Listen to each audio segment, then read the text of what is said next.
Good day, sir. I am John Hari in Milamodrana from BSI 33-3. And the purpose of this video is to explain what I have learned in this semester in Python. First thing first is variables. Variables. So the first thing in my mind is variable name. Dapat mag-start siya with the letter or the underscore character. So what do I mean by that? So variable will start in small letters.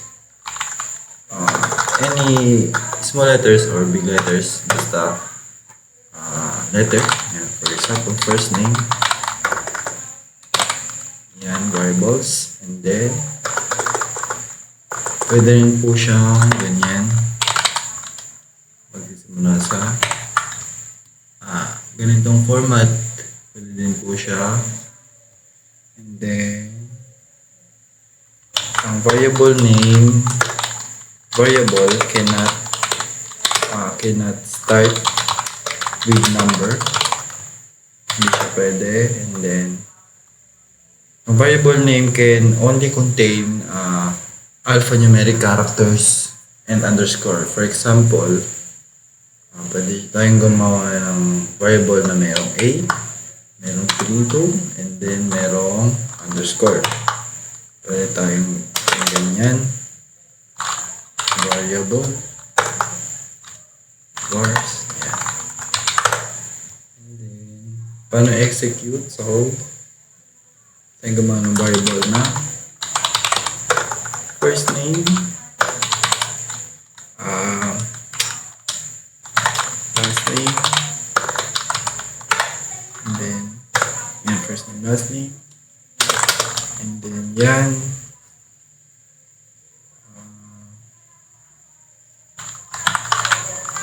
lagay ko yung pangalan ko, John Hari, and then draw.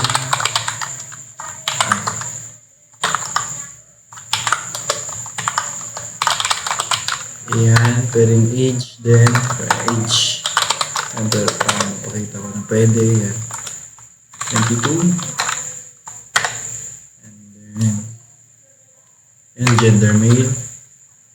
Yan po siya. Yan natin i-run. So, data types. Yung data types, sir, is ito yung mga ilalagay sa variables o ipapasa sa variables na, for example, first name is strings, and this is a string,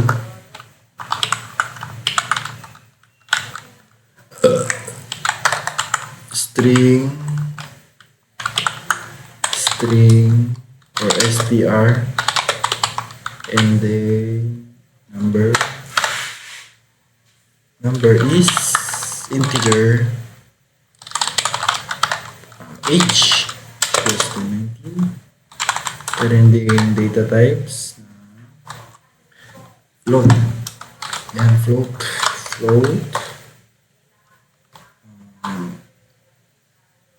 salary 12.2, and then boolean, true or false. Bool equals to true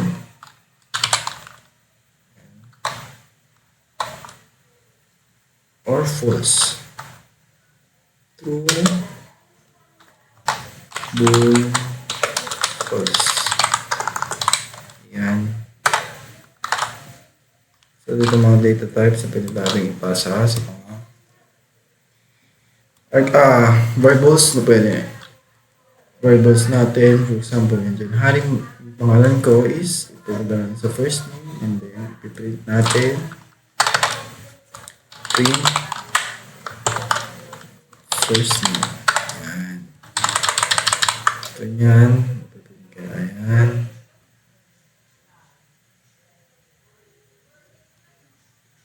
Ayan po, sir. Open siya. Ayun. Operators. Operators is ito yung mga Python language siya na nagsusupport ng several types ng operators. Yung mga mathematical operations like something addition. Addition is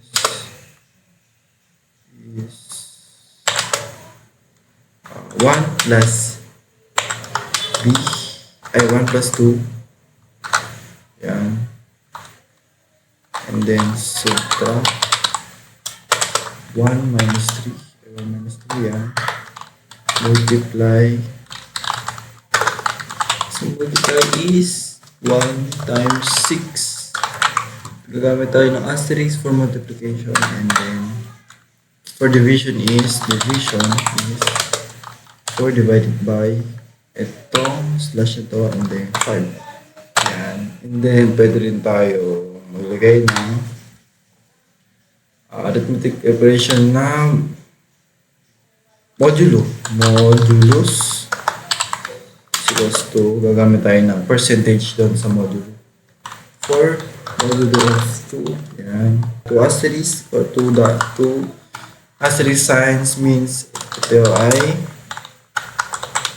means exponent power yan. Power yan. And then ganun din tayo diba, equal. So equal this is equals to not equal. Ito yung not equal. Lagyan ng exclamation mark, and then greater than.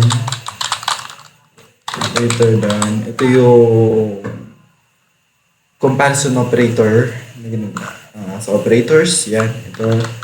Then, so this less than, and then greater than or equal, and then less than or equal. Ginagamit to para pag-compare yung dalawang values.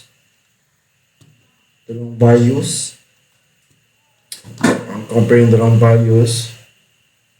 Kung equal ba siya or not equal ba siya sa isa, or greater than ba siya sa isa, or less than ba siya sa isa, or greater than or equal ba siya sa isa, or less than or equal ba siya sa isang value.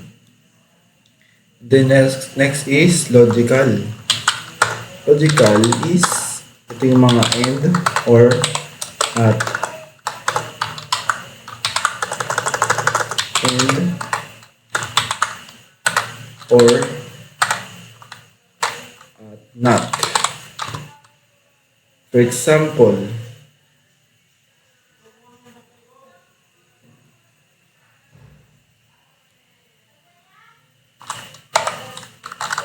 we will try to natin yung end. Example, print 3 greater than 2 and 4 is greater than 3. Try natin siya. Yan. For end. Pag gagamitin naman natin yung or ito, palitan lang natin nasa gitna, and then pag gagamitin natin yung not is babagyan na natin yung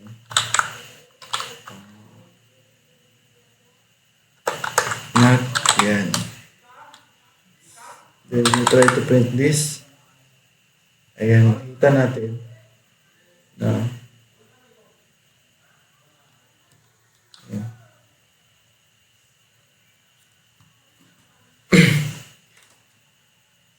Sabi dito, okay, ito naging true is, sabi, ang 3 ba is greater than 2? True.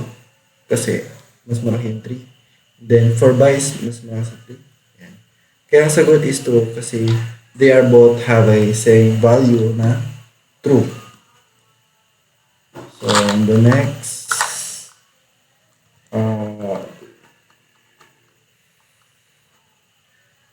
ito lang natin ito ng, ayan. Ito naman, 3 is greater than 2 is true.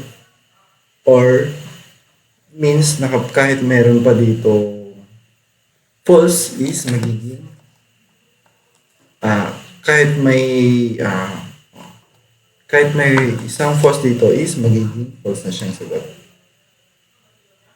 Yan, i-try natin siya kasi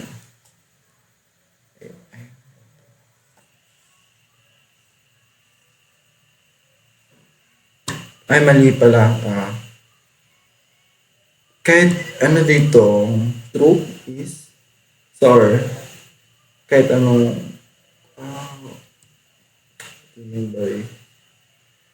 kahit anong for example ito true, ito false, kahit may isang true dito, it means magiging true na siya kasi gamit natin yung or. Ayan, kaya magiging true. 3 is greater than 2 is true, so it means magiging true na siya. Kahit mag-false pa to, ang sagot pa rin is true. So, yan. Ito.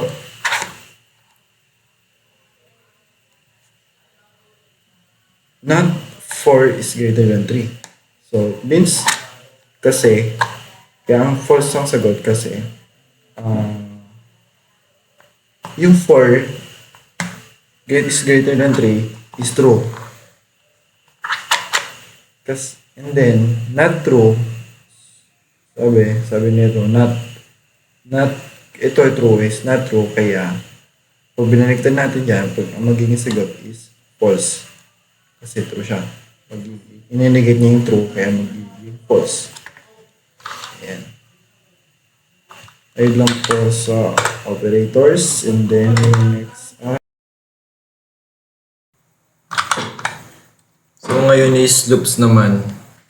Ang loops is ginagamit for repetition ng mga para mag-handle ng repetitive task sa programming language like sa Python programming. Sa Python, nagpo-provide ang Python ng while loop at for loop. So, unahin natin yung while loop. Ang while, mag-code tayo dito. Maglalagay na lang ako ng code and then i-explain ko. Ayan. So, count. Yan. Gumamit tayo ng while. Ano pinagkaiba ng ano ba ang while? Para ginagamit to para kung ginagamit itong while para makagamit tayo ng while loop and para ma-execute natin yung block of statement repeatedly until a given condition is satisfied. Kapag ating condition is naging false, mag-stop na at mag-execute. Yan, ito. So, while yung count natin is may 0, may initialize na yung 0, and then yung count is 0 pa rin to. So, kung sinasabi lang dito is kapag hindi natin nakikita yung 5, magpiprint tayo. At magpiprint tayo ng +1. So, after nyan, kapag na-execute nyo na lahat to, ang magpiprint is 0, 1, 2, 3, 4. So, try natin.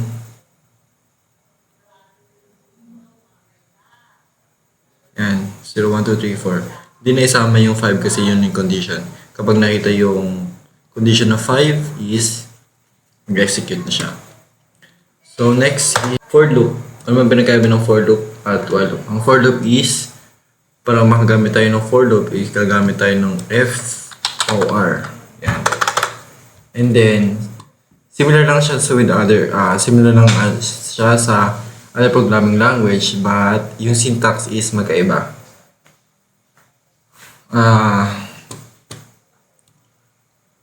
Sa for loop is, yung first is yung keyword na for, and ilalagay natin iterator.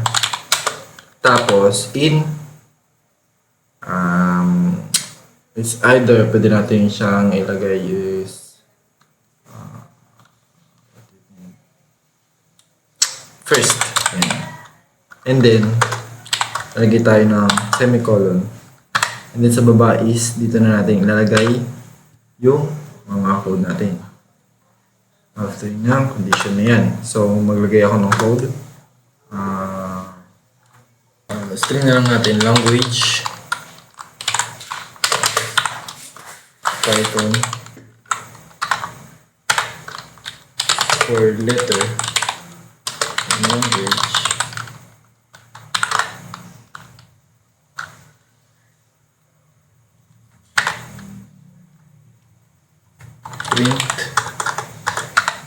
print and letter.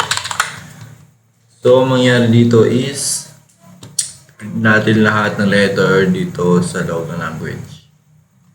Ayan. And then, ayun.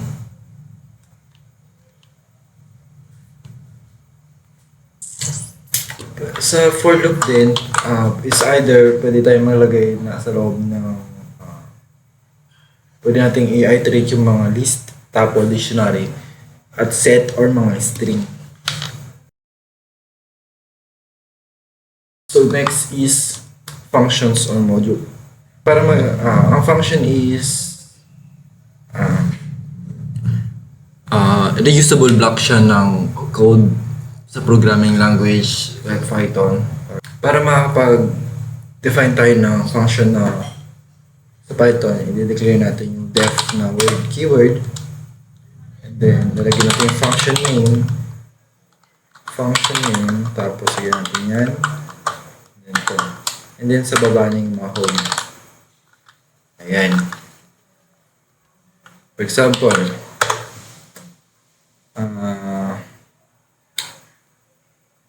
ito.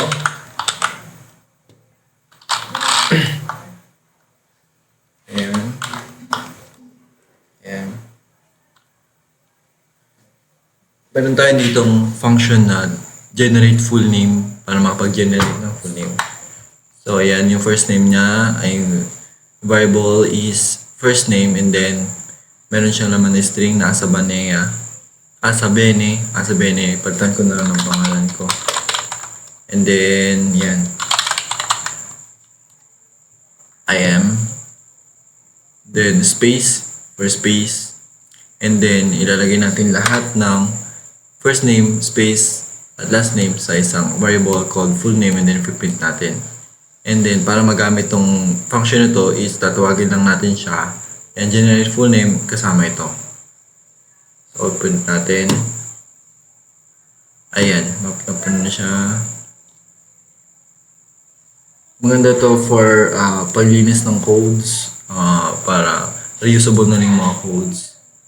Hindi na siya napaulit-ulit na ikaw code or ilalagay sa isang block of codes. Yung tatawagin na lang natin ito. Diniwalay natin to. Ayan. So, paano naman kapag magre-return ng value? So, lalagyan lang natin yung return full name. Ano pinagkaiba na ito?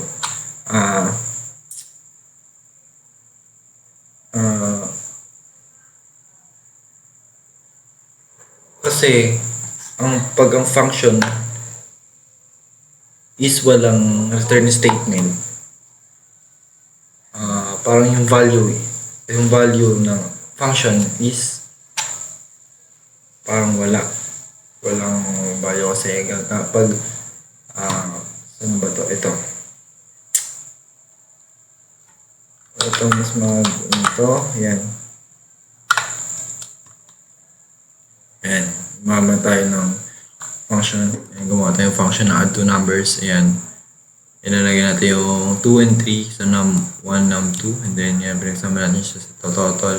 And then, return natin yung total sa add two numbers, and then, yung add two numbers na to is, pag tinawag siya, yun yung lalabas sa add two numbers na yan. Ayan, i-return natin yung statement. I-return natin yung value function. Paano naman kapag function na may laman yung parameters?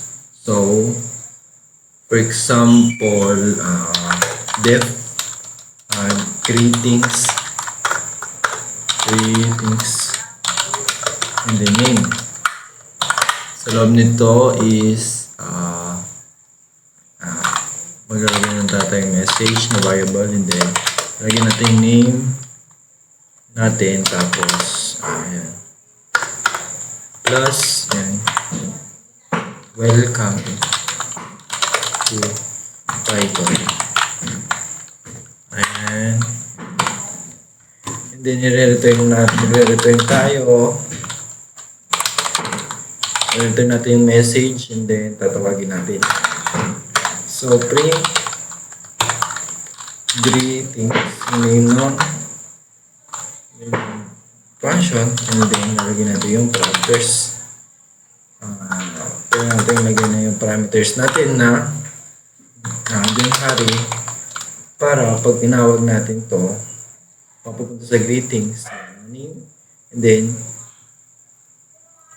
yung name is mapa-flash siya dito. So Harry, welcome to Python.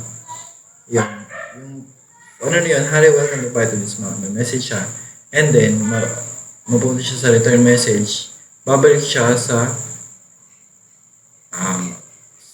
tinawag natin na kaya mapiprint siya na yun. Mapiprint siya na dyan, Harry, welcome to Python. Ayan, Harry, welcome to Python. And then, ayun. So, ayun lang po ang alam ko sa function. Next module is file siya na nagko-contain ng set ng codes or set ng functions, which pwede natin siyang include sa application. For example, module could be naman niya is for example, ito exam.py. Ito yung module. Ayan. And then i-import natin itong module na calculator. So, ang gagawin lang natin is import calculator. Ayan. So, ang nangyari is sa exam.py, in-import natin yung calculator na module. Ito. Ayan.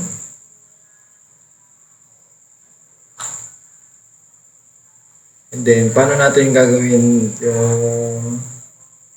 paano natin ipiprint? Ito na. Ayan. So, masyadong haba eh.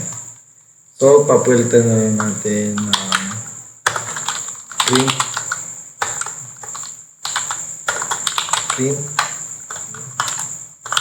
John Harry. Ayan. Paano natin ma-access yung calculator na mag-print natin yung laman ng calculator? So, lalagyan natin ng print statement, and then yung pangalan ng module.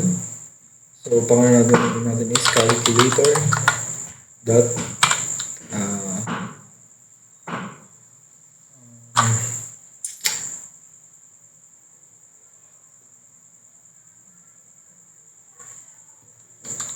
di pala, kailangan pa natin siyang lagyan ng function. Function full name.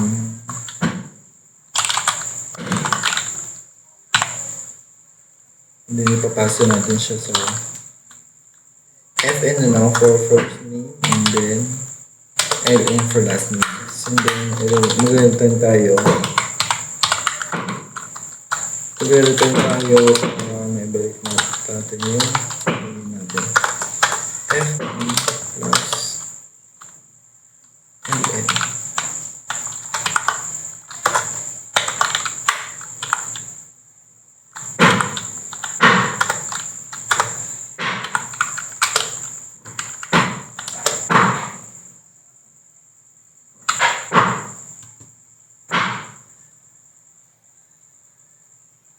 Then,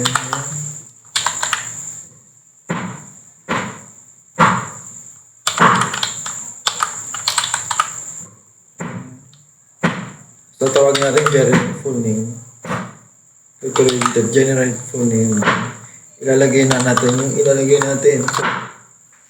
ilalagay natin parameters for name and full name. For full name. So, ito yung first name ko. And then, yung second parameter is yung last name ko. So, madraw na. So, try natin kung gagana siya. Ayan. Print yung John Harry, madraw na.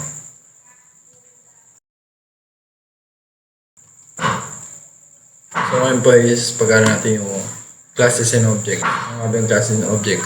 Sa Python, meron tayong yung Python is object-oriented programming language na lahat yung sa Python is an object. Sa properties na methods nun is yung mga number, strings, list, dictionary, tapos set, etc. Ito yung ginagamit sa program para makapag-set ng object corresponding sa built-in class. So,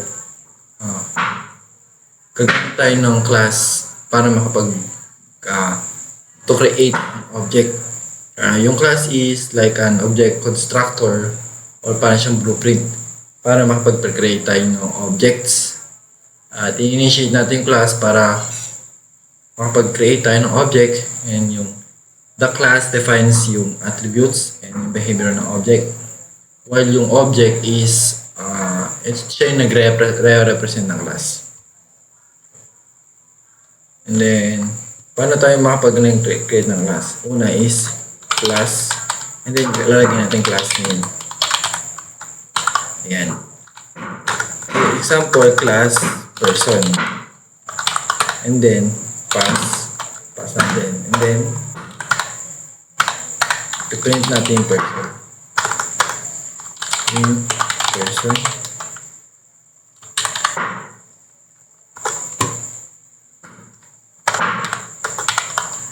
Ayan. Class natin is person. And then next, paano tayo mag-create ng object? So, lalagyan lang natin is pwede tayo makapag-create ng object using, for example, p is equals to person. And then yan, ito na yung object. Yan yung may open close. And then ipiprint natin yung p. Yan. Print.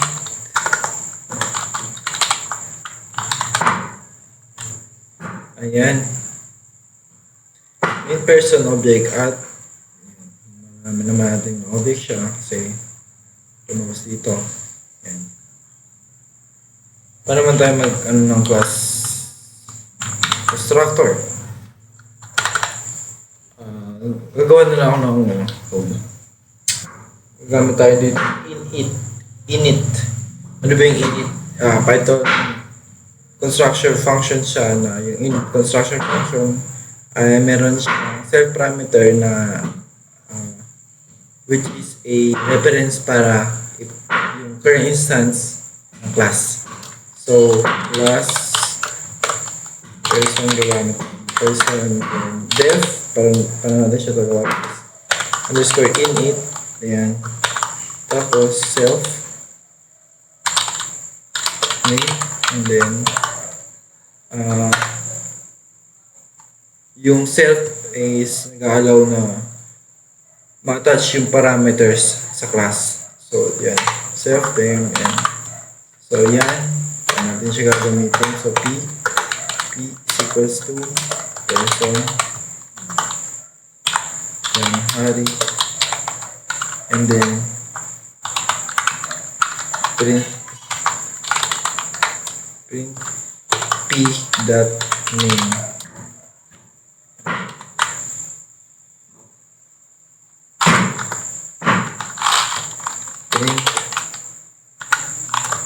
I-print natin yung p para malaman natin kung ano yan. Ayan. Yan.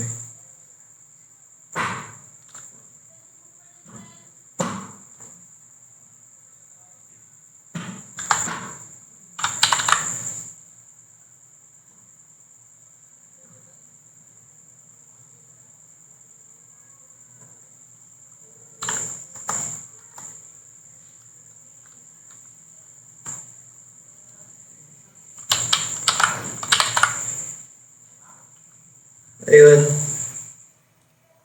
na-print yung asabene, and then object. Yan. And then next is gagawa tayo ng meron ako written course dito, sir. Ayan. Ayan, gagamit lang tayo ng ilalagay natin yung parameters ng self. Gagawa tayo ng class na person. Then sa loob niya is gagamit tayo ng def init. Def init constructor, built-in siya na function sa Python. And then nilagay natin self, first name, last name, age, country, city. And then hindi lang tayo kailangan mag-ano kasi tatawagin lang natin yung first name sa makapag-print tayo nito. So, gagawa tayo ng gawa tayo ng class, and then gagawin natin ilalagay natin siya sa object, and then yun. Ililipat natin yung object sa P. So, print. Tatawagin natin yung variable na may lamang object. So, object. Yung lamang ng object is asabe. So, first name. Yung first name is dito pala is dapat magkakasunod kung ano nasa loob ng parameter mo sa class. So, yan. First name, and then yan. Asabene. Kung yung first name niya is asabene, ito mapiprint. So on and so forth. Ayan. Ayun. Asabene yeta 250 final. Ayun.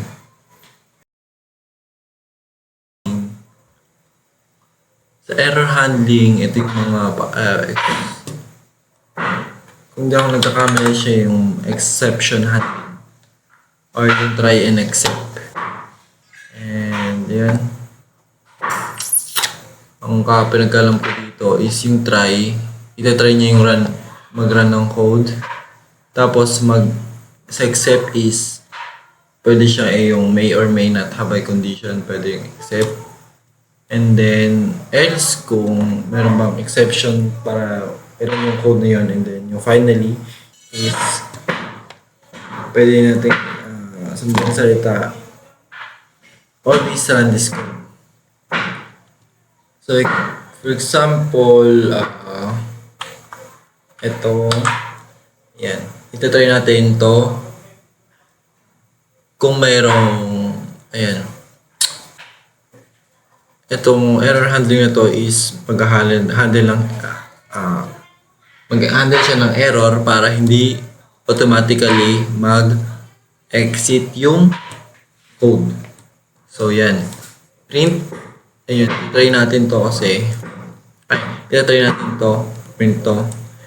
Hindi siya magkakaroon siya ng error kasi hindi pwedeng ipag-plus yung string. Ayan. Subsequent wrong sabi, hindi siya mag-exit kasi meron tayong error handling. Is collection na collection siya na pwedeng ordered, modifiable, pwedeng mag-duplicate ng members. And then sa tuple is collection siya pwedeng ordered or unchangeable, hindi nababago, or pwedeng mag-duplicate ng members. Yung set is a collection para collection siya na unordered, unindexed, and hindi na mabago, but pwede tayong mag-add ng bagong item sa set. Yung duplicate is hindi siya pwede, and then yung dictionary is pang-apat yung dictionary is collection siya na which is unordered, nababago, changeable, and index. Hindi siya pwede mag-duplicate ng members. So, muna tayo is punta tayo sa list. Para makagamit tayo ng list is lagyan natin yung variable na list. Ayan, gagamit tayo ng list. Ayan, tapos ayan, paano yung gagamitin? For example, empty list is equals to list. Ayan, print natin. Ayan.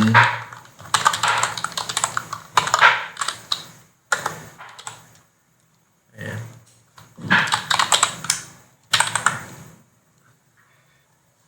Ayan, 0.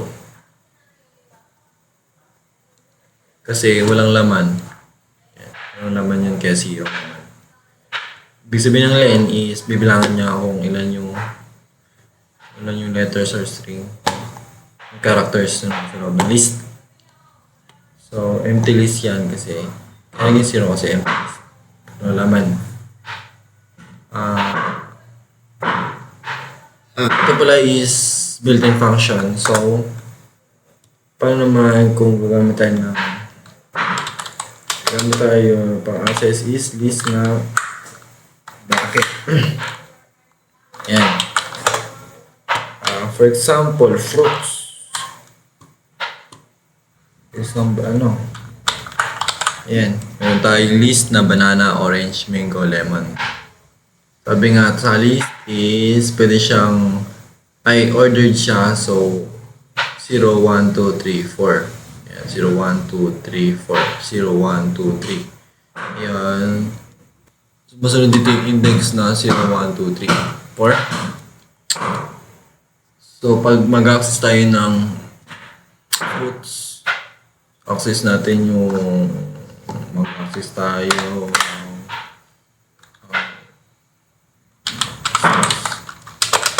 fruits. Access natin yung 0. Ang mapiprint is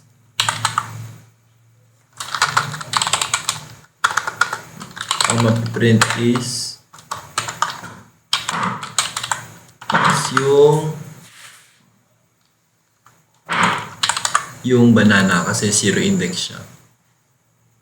Ayan, banana. Paano naman kung negative 1? Ang maano nito is yung lemon. Ayan. Kasi bakit? Pag negative 1, mauna na siya dito is yan. Negative 1, negative 2, negative 3, negative 4. Pag negative 1 yung ginagay natin. And tapos, para gamit tayo ng close parenthesis. So, maglagay ko tayo ng equals to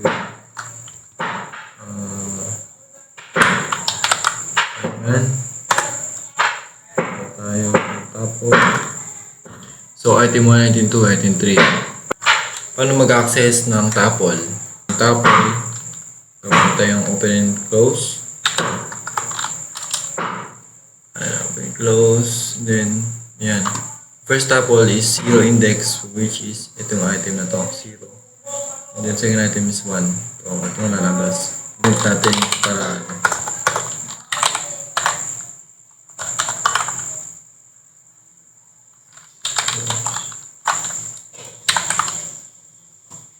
first item is yung item 1, and then ganun din nangyayari sa second item. So, sa sets na tayo. Sets is collection of items para collection of unordered and indexed elements at ginagamit ito sa Python para makapag-set tayo ng or magamit natin yung store para makapag-store tayo ng unique item. Para makapag-create ng sets gamit lang tayo. Gagawin lang natin yung SE tapos yan. Function.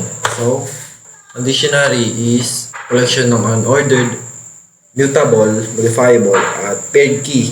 So, sa paired key is key, tapos value. Yan din ito.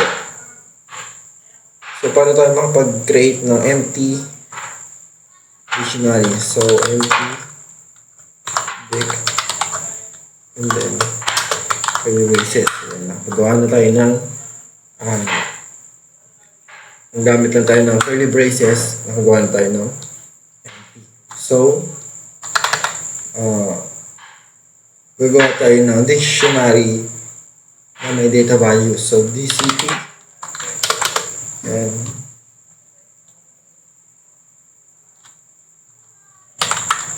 please lang ako ng provided. Ayan. Makita nyo dito is ito yung key, ito yung value. Key value 1, key value 2, key value 2. Ayan. So, print natin.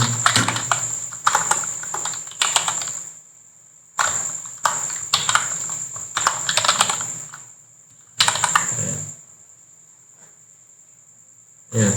Print Q1 value 1, and so on and so forth. And then, ito. Meron ng provided code, and pwede naman i-open. So,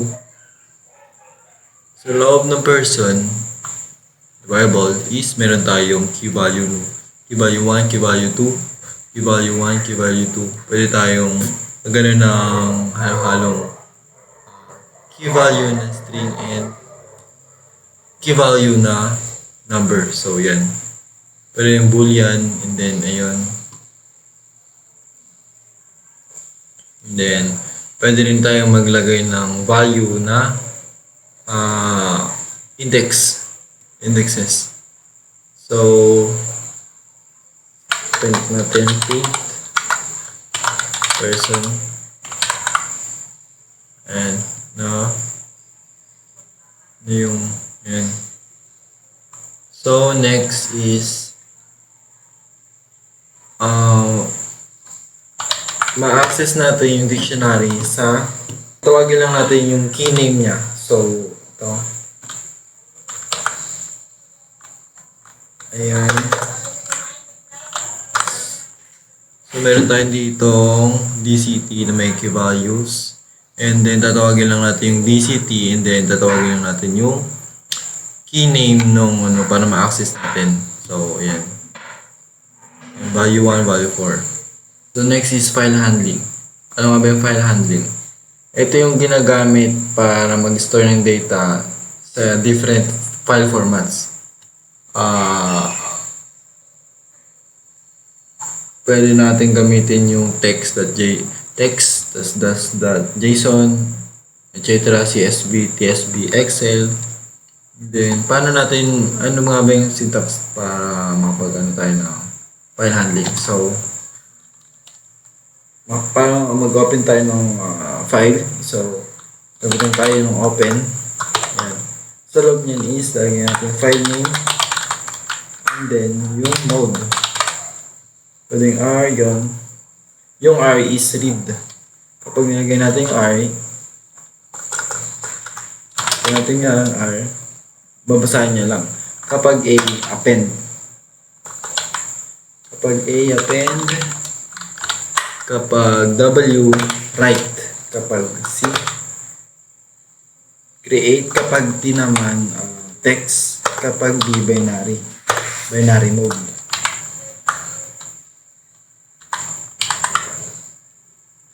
Ayun, mabas na. Sorry, sir. And po, name, then mode R.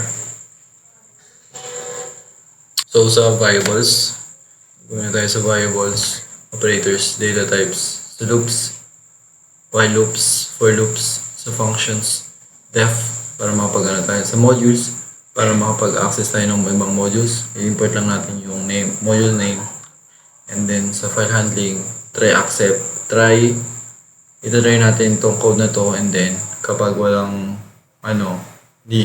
kapag meron siyang error, hindi siya magbaback sa executed code. List, sa list, tuples at sets, dictionaries.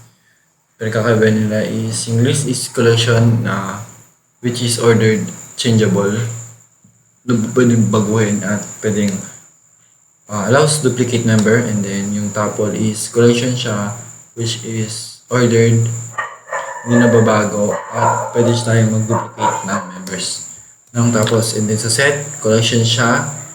Set is a collection which is unordered, unindex, hindi nagbabago, but pwede tayong makapag-add ng new item sa set. And then yung data duplication is not allowed sa set. So sa dictionary naman is collection siya ng unordered, and pwede siya mabago and index siya.